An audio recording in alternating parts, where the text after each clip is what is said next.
As an editor and submissions reader, I've reviewed hundreds of manuscripts.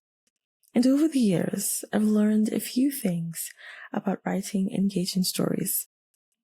In this episode, I'll share 2 reasons why stories get rejected and how to fix them. Being an artist can be a heck of a ride, but you're not alone. On Journey of the Art, we tell inspiring stories of artists and chat with those who support us on this path. I'm your host, Lola Opatayo, writer, editor, singer, and all-round lover of words. Come with me on the journey. Welcome back to the show. Today it's just me, but I'm going to talk about something that I believe affects a lot of writers. Rejection. I know it can be so painful and disappointing, and I say this as a writer too. But as an editor, I'd like to share a few reasons why stories get rejected and offer some tips to fix them. Before I get into it, keep in mind that this list is not exhaustive, and sometimes the reasons why your stories are not accepted are inexplicable. However, what I'm about to share should generally help you make some necessary adjustments to your submissions. Alright, let's get into it. The first thing is there's no hook, especially at the beginning. When writing stories, or anything in fact, you must recognize that you're not the only one vying for your reader's attention. Your reader probably just had a notification coming on their device, or they have 100 more stories to read if they are a reviewer, for example. So you want to get them interested from the get-go and immerse them in the world you've created. I found a lot of manuscripts lacking here. Many times the writer has allocated too much time describing unnecessary details, or they're taking too long to get to the point of conflict or interest. Now here are some questions to help. Who wants what? Why do they want it? What or who's stopping them?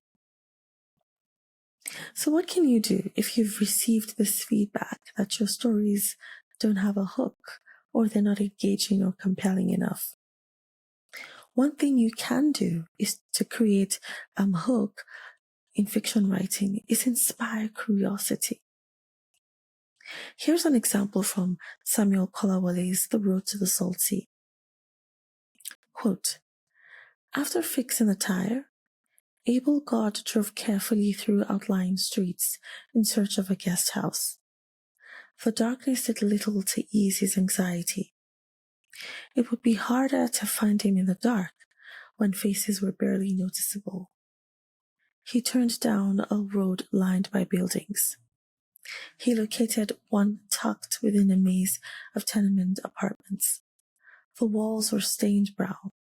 There was not a signpost in sight, and a long passageway led to the entrance. It was perfect. End quote. This first paragraph of the book tells us a lot.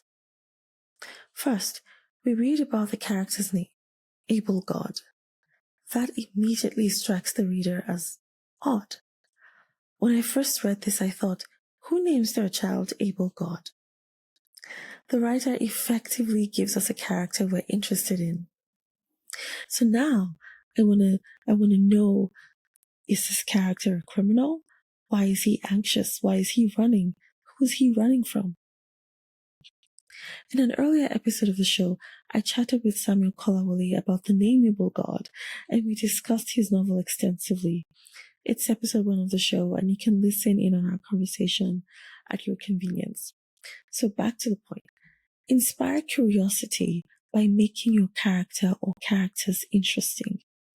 Maybe your character is driving an imaginary car while walking on the road, or they've shaved off half of their hair and smeared the bald part with mustard, or they've turned into a giant cockroach, like in the short story Metamorphosis, or they're thinking about doing something controversial or unethical.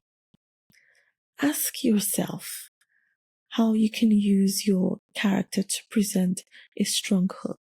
And as you do this, you will improve the overall engagement of your story. Another way to improve your hook is to give your reader someone to worry about. An example is from Wally Lamb's She's Come Undone. In the second paragraph, we see a reference to the character's core memory. Quote, "Sometimes, when my father's voice gets too loud at my mother, I go out to the parlor and put a chucker in my mouth. Suck it, passing my tongue over the grooved edge." End quote.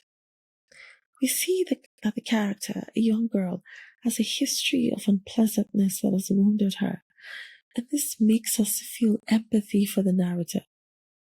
We wonder if she turned out all right, and what struggles she'll have to overcome. So we turn the pages to check on her, to make sure she's all right, to satisfy our hope that things turned out well for her. Giving your reader someone or something to worry about at the beginning immediately connects them to the story. Another reason why stories get rejected is that there are just too many descriptions. This is something I often see with new or intermediate writers.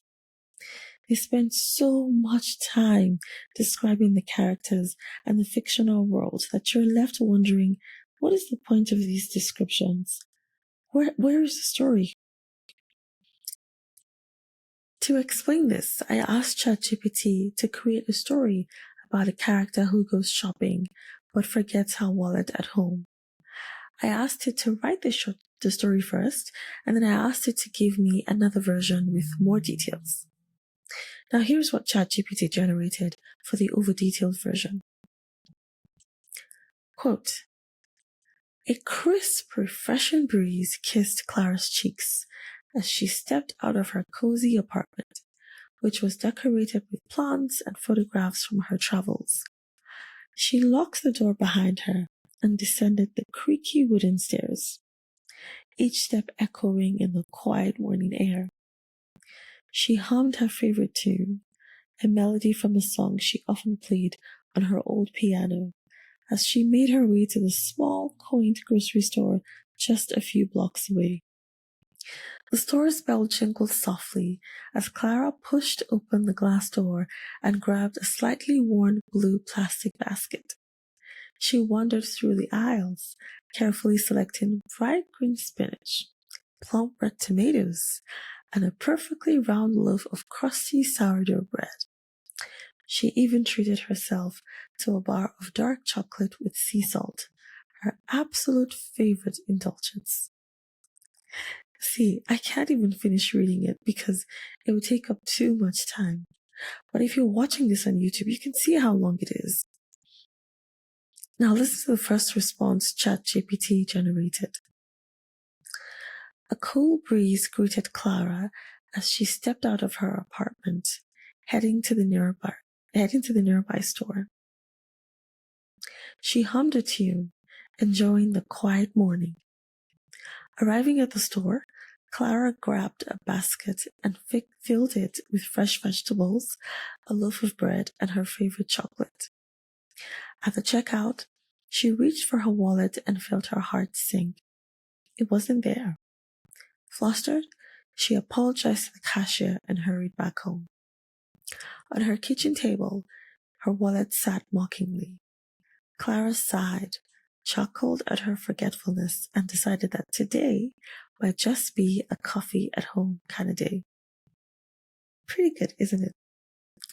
As you can see, or hear if you're listening to this, the second version is more succinct, while the first version is stuffed with unnecessary details. As a line or stylistic editor, as we say in Canada, I would even say that the second version can be tightened up. Unnecessary details defeat the purpose of a story, which is to immerse the reader in a world that makes them feel something. Yes, stories require worlds and characters the writer has created, but what takes the reader along is the plot, the action. The action or the plot is the ticket that says, come into this world. Are descriptions bad? No, but every detail must move the story forward. If it doesn't move the story forward, delete it.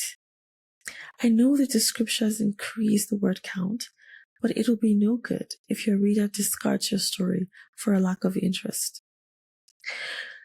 Too many descriptions and details in a submission sample often indicate that the plot has not been solidified, and a plot is solidified by important events and actions. These important events and actions answer the questions: who's doing what? Why are they doing this? To whom are they doing this? What are other characters doing as a result of this action? These actions and events help to create conflict and tension and ensure pacing. If you've ever felt a story was dragging, it's because the writing hasn't effectively answered any of the above questions. Now notice that I said important actions and events. A good plot creates a chain of important actions and events that move the story forward. When I'm suggesting rewrites and cuts, I often ask my clients to consider the question: how does this move the story forward? Does the fact that the chandelier sparkles with gold and purple move the story forward? Is it important for us to know the step-by-step details of a character moving from their home to their car and then to the store? Except a large shadow follows them and drops a string of pearls that becomes a skinny, slimy tree with horns that become candy canes, we probably don't need that much detail. So how do we fix the problem of too many details? Cut straight to the action. Complicate things by adding believable conflict. I often think about the elements of a good story like the ingredients of a pot of soup. And I believe conflict is the salt in a good story. Conflict adds tension or suspense. It grips the reader. Think about all the great books you've read, and you'll most likely realize that you liked them because there was a conflict or some tension that kept you worried about the character or characters. Don't take too long to introduce the conflict. Remember, it's all about getting your readers engaged from the start. Give your protagonist some trouble to overcome, or make the antagonist an unforgettable troublemaker. The best story conflicts are the ones we see every day. A parent who wants to prevent a marriage for financial or classist reasons, a friend who secretly wants something that belongs to their friend, a person who's trying to keep a horrible secret, a child who feels misunderstood, a person who feels overwhelmed by societal pressure to marry or remain married, a leader or influential person who wants more power. These are just a few examples. It's important to remember not to create conflict just for the sake of it. And that's why I say create believable conflict. Believable conflict aligns with what the reader knows of the character or the plot. For instance, it would be unbelievable for a mild-mannered character to suddenly become the winner of a battle without any prior mention of military training. Writers often fall into the trap of creating unbelievable conflict toward the end of their manuscript. And they do this because they want to wrap up the story and they think the reader will not know. Newsflash, they will. And readers usually find it quite upsetting. That's when you'll hear them say things like, but it makes no sense, or the end felt rushed. When you think of creating believable conflict in your story, a good question to ask is, would this character do this? This is why it's so important to know your characters well. Get into their minds, and you'll be able to see what can tick them off and how their experiences can influence their decisions. Okay, I'm almost at time, so I'll stop here today. I hope you found this useful. Let me know in the comments if you want to hear more reasons why stories get rejected and how to fix them. This podcast episode is also available as a blog post, so head to wordcaps.com/blog if you'd like to read the post. Thank you for watching or listening today. On the next episode, I'll be chatting with another inspiring artist. But before then, I'd love to hear from you. Tell me what you think about this show and this episode. Feel free to drop me a note here or send me a DM on Instagram at Journey of the Art Pod. Finally, please subscribe if you're watching this on YouTube, or follow and rate the show if you're listening elsewhere. Help me connect with other artists who need a dose of inspiration today. Until next time, stay on the journey of your art.